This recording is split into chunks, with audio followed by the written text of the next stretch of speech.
BSTC का exam अभी पास में ही है। लास्ट टाइम में रिवीजन बहुत ज़रूरी होता है। रिवीजन के वीडियो बनाने से स्टूडेंट्स उस वीडियो को बार बार देख सकते हैं और रिवाइज कर सकते हैं। एग्जाम से एक दिन पहले वैसे ही बहुत स्ट्रेस होता है, उस टाइम पे अलग अलग किताबें देखने की जगह अगर बच्चा वीडियोस देखे तो थोड़ा आसान हो जाता है उसके लिए। बीएसटीसी के एग्जाम के लिए रिवीजन सीरीज चालू कर रहे हैं। इसमें सबसे पहले देखते हैं एग्जाम का पैटर्न क्या रहेगा। एग्जाम के अंदर 5 सब्जेक्ट्स आएंगे। पहला है मानसिक योग्यता, दूसरा है राजस्थान की सामान्य जानकारी, तीसरा है शिक्षण योग्यता, चौथा है अंग्रेजी और पांचवा है हिंदी। इन सभी के अंदर अलग अलग संख्या में प्रश्न आएंगे और सभी के अलग अलग अंक होंगे। मानसिक योग्यता के 50 क्वेश्चन आएंगे, राजस्थान जीके के 50 क्वेश्चन आएंगे, शिक्षण योग्यता के 50 क्वेश्चन आएंगे, इंग्लिश के 20 क्वेश्चन, हिंदी के 30 क्वेश्चन आएंगे। टोटल देखते हैं तो ये क्वेश्चन हो जाते हैं 200। टोटल जो 200 क्वेश्चन है उसके 600 मार्क्स हो जाते हैं। ये पूरा पेपर आपको 3 घंटे में देना होगा। 3 घंटे यानी 180 मिनट में देना होगा। 180 मिनट में आपको 200 क्वेश्चन सॉल्व करने होंगे। बीएसटीसी के सिलेबस में देखें तो हिंदी नाम का सब्जेक्ट है। उस सब्जेक्ट में कई सारे टॉपिक हैं, जिसमें से हम लोग अभी वाक्य शुद्धि से शुरू करेंगे और आगे मुहावरे, वाक्यांश के लिए एक सार्थक शब्द, पर्यायवाची, विलोम शब्द, इनको इस वीडियो में पूरा करने की कोशिश करेंगे। वाक्य शुद्धि नाम का जो टॉपिक है उसके अंदर क्वेश्चन इस तरीके से आते हैं। क्वेश्चन पूछेगा कि वचन संबंधी किस वाक्य के अंदर अशुद्धि है, मतलब इन 4 वाक्यों में से एक वाक्य अशुद्ध है, बाकी 3 वाक्य शुद्ध होंगे। तो जिस वाक्य में कोई गलती है हमें वो वाक्य ढूंढना होता है। पहले ऑप्शन में लिख रखा है दिल्ली में 4 गिरफ्तारी हुई, दूसरे में लिख रखा है ये मेरे हस्ताक्षर हैं, तीसरे में लिख रखा है हिमालय पर्वतों का राजा है, चौथे में लिख रखा है प्यास के मारे उसके प्राण निकल गए। इसमें ऑप्शन नंबर ए में गड़बड़ है। इसमें दिल्ली में 4 गिरफ्तारी लिख रखा है जबकि 4 गिरफ्तारियां होता है। आखिर में यहाँ शब्द आना चाहिए था, दिल्ली में 4 गिरफ्तारियां हुई। इस तरह के क्वेश्चन आएंगे पेपर के अंदर जिसमें क्वेश्चन लिखा हुआ होगा, 4 ऑप्शन होंगे, उसमें से या तो अशुद्ध ढूंढना होगा या अशुद्ध वाक्य ढूंढना होगा। अब इसकी थ्योरी देख लेते हैं। पेपर में जो क्वेश्चन आएंगे उस क्वेश्चन में अलग अलग टाइप की अशुद्धि हो सकती है, जैसे एक्स्ट्रा संज्ञा पद लगा देंगे या जो सही नहीं है वैसा वाला संज्ञा पद लगा देंगे, मतलब अनावश्यक संज्ञा पद लगा देंगे या अनुपयुक्त लगा देंगे। इसी तरह आगे भी अलग अलग तरह की अशुद्धियों को इसमें बताया गया है। इसमें पहला देख लेते हैं। अगर लिख रखा है अब विंध्याचल पर्वत हरा भरा हो गया है, तो इसमें गलती है, क्योंकि विंध्याचल खुद से एक पर्वत का नाम है, तो 2 बार पर्वत का नाम नहीं आएगा। एक बार तो पर्वत का नाम आ जाएगा, दूसरी बार पर्वत नहीं आएगा। अगला उदाहरण है वह शुक्रवार के दिन लौटेगा। अब शुक्रवार को लौटेगा बोलना चाहिए, के दिन क्यों लगा रखा है, के दिन एक्स्ट्रा लगा रखा है, इसलिए वाक्य गलत है। शुक्रवार पहले से ही एक दिन का नाम है। अगला उदाहरण है रेडियो की उत्पत्ति किसने की। इसमें देखें तो ये उत्पत्ति नहीं आएगा, उत्पत्ति की जगह आविष्कार आएगा। रेडियो का आविष्कार होता है। अगला क्वेश्चन है मोहन और मोहन का पुत्र व्यस्त हैं। एक बार मोहन यानी संज्ञा आ चुकी है तो दूसरी बार उसका सर्वनाम आना चाहिए, तो यहाँ पे उसका आएगा। उसका एक सर्वनाम होता है, इसीलिए लिख रखा है सर्वनाम संबंधी अशुद्धि। मोहन और उसका पुत्र व्यस्त हैं, यह सही वाक्य है। अगला है विशेषण संबंधी। इसमें एग्जाम्पल है यह सबसे सुंदरतम साड़ी है। नॉर्मल सुंदर होता तो सिर्फ सुंदर बोलते, लेकिन सुंदरतम मतलब पहले से सबसे सुंदर है, तो 2 बार सबसे लगाने की जरूरत नहीं है, सबसे नहीं आएगा। अगला है क्रियापद संबंधी अशुद्धि। उसने मेरा गाना और घर देखा। अब घर तो देख सकते हैं, ये बात तो सही है, बट गाना देख नहीं सकते, तो इसमें सही क्या होता कि उसने मेरा गाना सुना और घर देखा। इसी तरह आगे देखें, मैंने क्या करना है, ये सेंटेंस गलत है। सही है मुझे क्या करना है। इस पाठ को पढ़ो, लग रहा है सही है, लेकिन यह पाठ पढ़ो, यह बात सही है।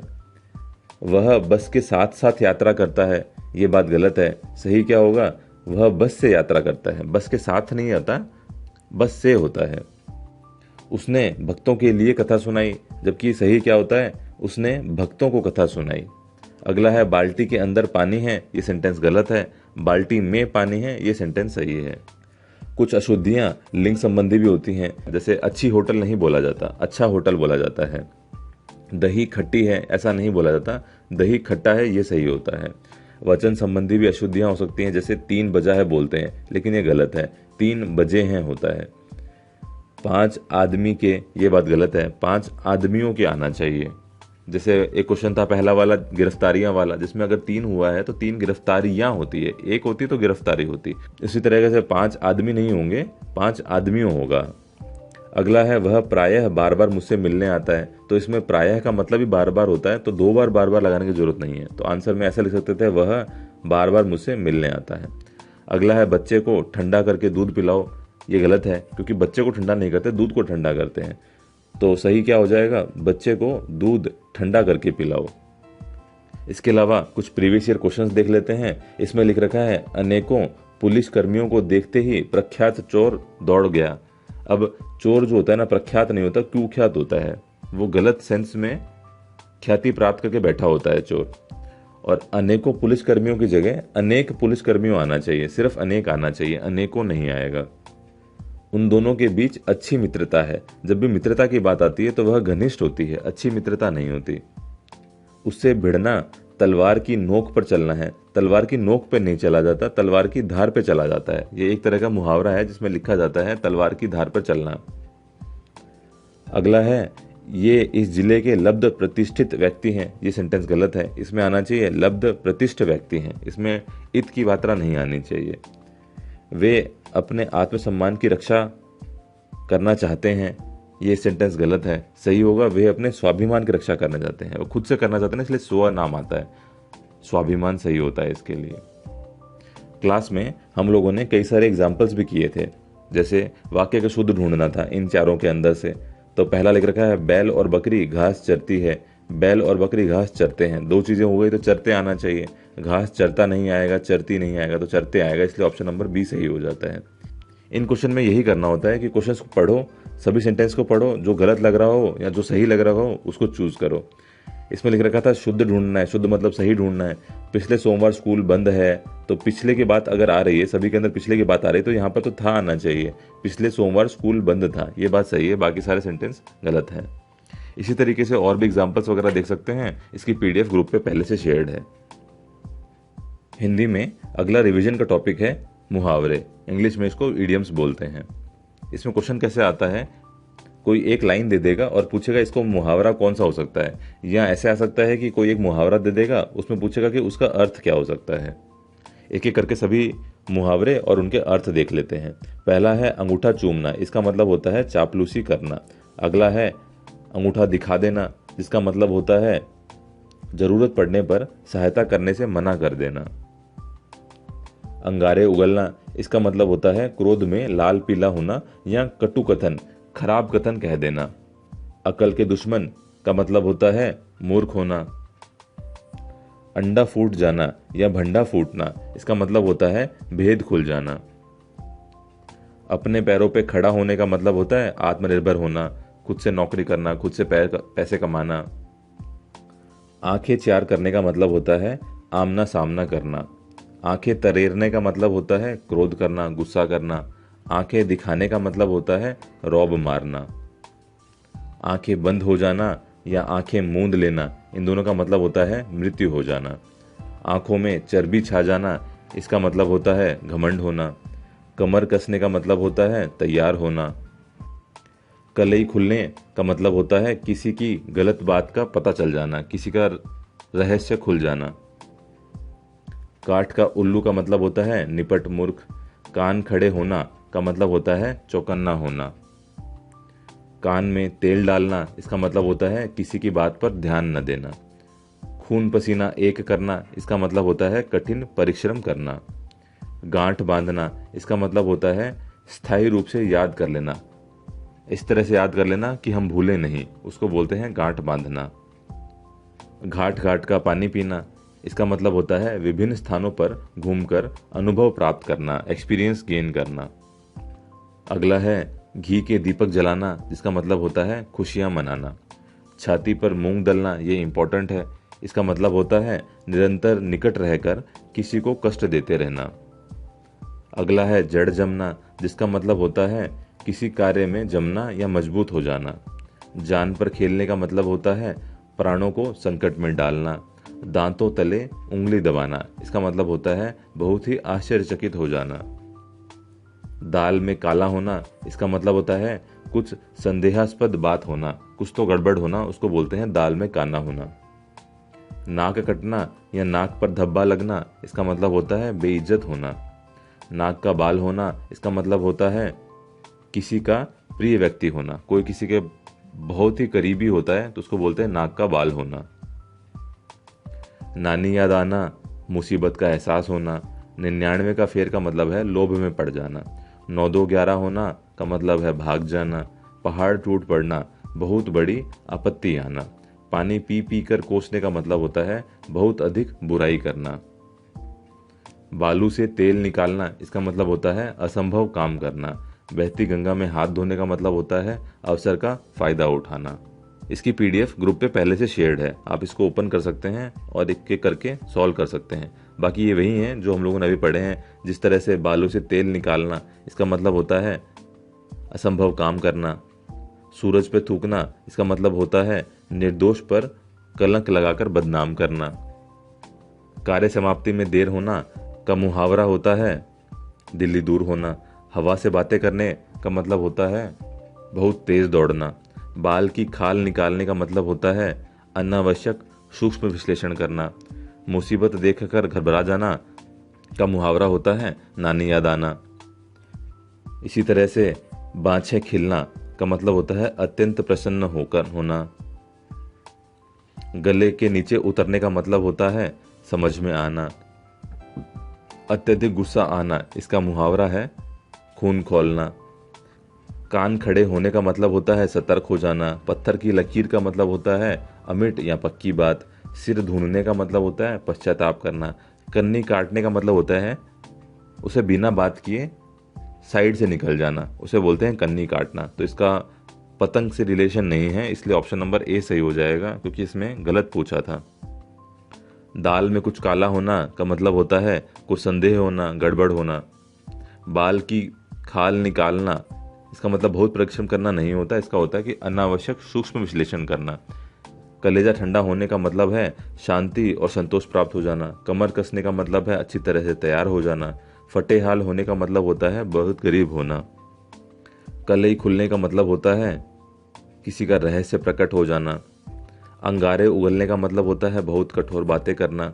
अल्लाह को प्यारा होने का मतलब होता है मृत्यु हो जाना। इसका ये ऑप्शन गलत है क्योंकि क्वेश्चन में गलत ही पूछा था। अगला है भंडा फूटने का मतलब है रहस्य प्रकट हो जाना। आंखें तरेरने का मतलब होता है क्रोध से देखना। घाट घाट का पानी पीना इसका मतलब होता है अनुभवी होना। गांठ बांधने का मतलब होता है खूब याद कर लेना। कान में तेल डालने का मतलब होता है किसी की कुछ भी न सुनना और न मानना। जान पर खेलने का मतलब होता है जोखिम उठाना। छाती पर मूंग दलने का मतलब होता है बहुत ही पास रहकर परेशान करना। तो इसका आंसर हो जाएगा ऑप्शन नंबर सी। बहती गंगा में हाथ धोने का मतलब होता है अवसर का फायदा उठाना। मुहावरे के बाद नेक्स्ट टॉपिक है वाक्यांश के लिए एक शब्द। इसके लिए एक पहले वीडियो बनाई थी, वही वीडियो दोबारा देखनी है, उस वीडियो को इसमें आगे जोड़ दिया जाएगा। अगला टॉपिक है वाक्यांश के लिए एक शब्द। इसमें होता क्या है कि स्टार्टिंग में एक बड़ा सारा वाक्य दे रखा होगा, उसको किसी एक शब्द से हम रिप्लेस कर सकते हैं। मतलब उस पूरा वाक्य ना बोल के उसकी जगह एक सिंगल वर्ड बोल देंगे ना, तो भी उसका मतलब सेम होता है। इसमें पहला वाक्यांश देखते हैं जिसे जाना ना जा सके, मतलब जिसको हम समझ नहीं सकते, जान नहीं सकते, तो उसके लिए वाक्यांश का एक शब्द होता है अज्ञेय। ज्ञान मतलब जानना हो जाएगा, और अज्ञेय मतलब जिसको जान ही नहीं सकते, जिसका ज्ञान ही नहीं हो सकता, तो अज्ञेय हो जाएगा। अगला है पहाड़ के ऊपर की समतल भूमि को क्या बोलते हैं? टेबल टॉप या टेबल लैंड किसे बोलते हैं? तो इसका आंसर है अधितक्यता। अधि मतलब एक्स्ट्रा होता है, मतलब पहाड़ के ऊपर की बात को एक्स्ट्रा बोल सकते हैं, ऊपर बोल सकते हैं, तो अधि और समतल हो जाती है, तो अधितयका बोलते हैं उस चीज को। अगला है राष्ट्रपति राज्यपाल द्वारा जारी आदेश या कोई सीमित अवधि का आदेश होता है। जैसे राज्यपाल कोई आदेश दे दे, राष्ट्रपति कोई आदेश दे दे, तो उसे क्या बोलते हैं? उसको बोलते हैं अध्यादेश। दोपहर के बाद का जो समय होता है उसे क्या कहते हैं? उसको बोलते हैं अपराह्न। जिसके ऊपर अभियोग चल रहा हो, जिसके ऊपर अपराध का आरोप लगाया गया हो, उस आदमी को क्या कहते हैं? उसको बोलते हैं अभियुक्त, जिसको बाद में सजा मिलती है। अगला है जिसमें संदेह नहीं होता, तो उसे क्या कहते हैं? उसे कहते हैं असंदिग्ध। अगला है पूर्व और उत्तर के बीच की दिशा को क्या कहते हैं? तो आंसर हो जाएगा ईशान। ऊपर तो उत्तर हो जाता है, इस तरफ पूर्व हो जाता है, तो इसके बीच की जो दिशा हो जाएगी उसे ईशान दिशा या ईशान कोण भी बोलते हैं। ऐसी जमीन जो बहुत ही अच्छी उत्पादक हो, जहाँ से बहुत अच्छी फसल होती हो, तो उसको बोलते हैं उर्वर भूमि। ऐसी भूमि जिसमें कुछ भी पैदा नहीं होता उसे बोलते हैं ऊसर भूमि, मतलब खराब भूमि। पत्नी से उत्पन्न पुत्र को बोलते हैं औरस। जो कल्पना से परे हो, मतलब जिसको हम सोच ही नहीं सकते, जिसकी कल्पना नहीं कर सकते, तो उसको बोलते हैं कल्पनातीत। कुल का नाश करने वाले को बोलते हैं कुलांगर। कुल होता है परिवार, परिवार को नाश करने वाले को कुलांगर कह सकते हैं। ऐसा आदमी जो दूसरों में केवल दोष ही खोजता हो उसे क्या कहते हैं? उसके कहते हैं छिद्रानवेशी। मतलब जो दूसरों में मिस्टेक्स ही निकालता रहता है उसको छिद्रानवेशी कहते हैं। ऐसा आदमी जो जानने की इच्छा रखता हो तो उसे बोलते हैं जिज्ञासु। मतलब बहुत जानने की इच्छा रहती है, जैसे छोटे बच्चे होते हैं ना, उनको सब चीज जानने की इच्छा रहती है तो उनको जिज्ञासु बोल सकते हैं। ऐसा आदमी जो चोरी छिपे माल लाता ले जाता हो तो उसको तस्कर बोलते हैं। तस्कर रात के टाइम में चोरी छिपे माल को लाते ले जाते हैं। जंगल में फैलने वाली आग को क्या कहते हैं? जंगल को बोलते हैं दावा, और अग्नि आग को बोलते हैं। तो दावा अग्नि बोल दो या दावा नल बोल दो, तो जंगल में फैलने वाली आग को दावा अग्नि या दावा नल बोलते हैं। ऐसा आदमी जिसको प्रसन्न करना, खुश करना बहुत ही मुश्किल होता है, कठिन होता है, उसे बोलते हैं दुराराध्य। जिसको लांघना या पार करना मुश्किल होता है उसे बोलते हैं दुर्लंघ्य। लांघना वर्ड आ रहा है और दुर्लंघ्य में भी लंघ्य वर्ड आ रहा है। अर्धरात्रि, रात के बीच का समय को क्या कहते हैं? उसको बोलते हैं निशिथ। मार्ग यानी रास्ते में खाने के लिए भोजन होता है उसे बोलते हैं पाथेय। दोपहर से पहले के टाइम को, पहले के समय को क्या बोलते हैं? पूर्वाहन। पहले आया था, बाद वाले समय को क्या बोलते हैं? तो उसे अपराहन कहते हैं। ऐसा आदमी जो दूसरे की जगह में अस्थायी रूप से, मतलब टेम्पररी रूप से एक बार काम कर रहा हो तो उसे क्या कहते हैं? उसे कहते हैं प्रतिनियुक्त व्यक्ति या स्थानापन्न व्यक्ति। पाप या गलत काम करने के बाद में स्वयं को दंड देना, स्वयं दंड पाना, इस चीज को बोलते हैं प्रायश्चित करना। पश्चिमोत्तर कोण या वायु संबंधी कोण को वायव्य कहते हैं। ये तो उत्तर हो गया, ये पश्चिम हो गया, तो इनके बीच का जो कोण हो जाएगा ना उसे वायव्य कोण बोलते हैं। हाथ में पकड़कर चलाए जाने वाले हथियार को शस्त्र कहते हैं, जैसे तलवार। तलवार शस्त्र हो जाएगी। भाला जो होता है या तीर जो होता है उसको हाथ में पकड़कर नहीं चलाते, उसे फेंक कर चलाते हैं, तो उसको हम अस्त्र कहते हैं। तलवार हाथ में पकड़कर चलाई जाती है तो उसे शस्त्र कहते हैं। सप्ताह सप्ताह, हर हफ्ते होने वाले को क्या कहते हैं? साप्ताहिक। सेवा या टहल करने की इच्छा करने वाले आदमी को सेवार्थी कहते हैं। जैसे रामदेव जी का मेला लगा हुआ है, वहां पे सेवा करने वाले व्यक्ति को क्या कहेंगे? सेवार्थी बोलेंगे। अब कुछ क्वेश्चंस देख लेते हैं। जो दूसरों में केवल दोष या मिस्टेक्स ही खोजता रहता है उसको क्या बोलते हैं? उसको बोलते हैं छिद्रानवेशी। जिस पर संदेह नहीं हो, मतलब उसमें हमें गड़बड़ नहीं लग रही हो, तो उसे बोलते हैं असंदिग्ध। जिस पर मुकदमा चल रहा हो उसको बोलते हैं अभियुक्त, जिसको बाद में सजा होने वाली हो। जंगल में जो आग लगती है उसे दावानल कहते हैं। जो कानून के विरुद्ध होता है, मतलब जो लॉ के अगेंस्ट में होता है, उसे बोलते हैं अवैध। इसमें से किस चीज को अज्ञेय बोलेंगे? अज्ञेय था जिसको जाना ना जा सके, तो इसका ऑप्शन नंबर सी हो जाएगा। जिसे जाना ना जा सके उसे अज्ञेय कहते हैं। अभिज्ञ किसे बोलेंगे? जानने वाले को बोलेंगे। जानने की इच्छा रखने वाले को जिज्ञासु बोलेंगे। वह भाई जो दूसरी माता से उत्पन्न हुआ हो उसे बोलते हैं अन्य उदर। उदर मतलब होता है पेट, अन्य उदर, अन्य माता से उत्पन्न भाई को अन्य उदर बोलेंगे। जिसके बराबर कोई न हो या जिसकी उपमा किसी से नहीं कर सकते उसे अनुपम कहते हैं।